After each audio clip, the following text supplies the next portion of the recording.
tugev hüppelt serv ja nii ta on, aga Selveri liberal Johan Vahteril on ilusti käes see serv. TTÜ meestel toimib jällegi plokk ja jälle on hea kaitseplokk.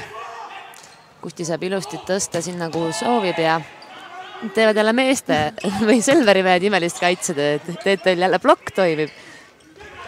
TTÜ-l ka kaitse on ilus. Alari on väga hästi mänginud ja TTÜ saab selle pika pallivahetuse punkti endale. Et punkti toob siis TTÜ-le ja viigiseisu siis Sander Rätsep.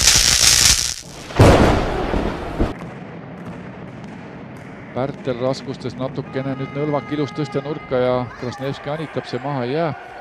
Nüüd on siis kontrapall, Taavi Nõmmistu, ei jää see pall maha, Nõlvak, Krasnevskil tõste selja taga. Ei jää see pall maha, nüüd Robert Täht lajatab sealt kolmandat korruselt seisuks 10-4.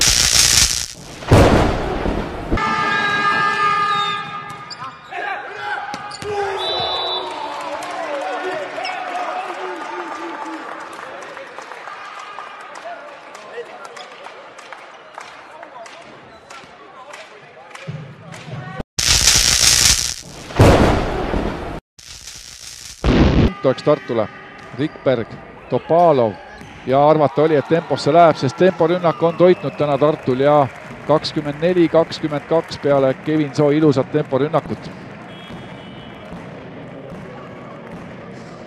Ja 24-22 on siis Tartu meeskond jõudnud esimese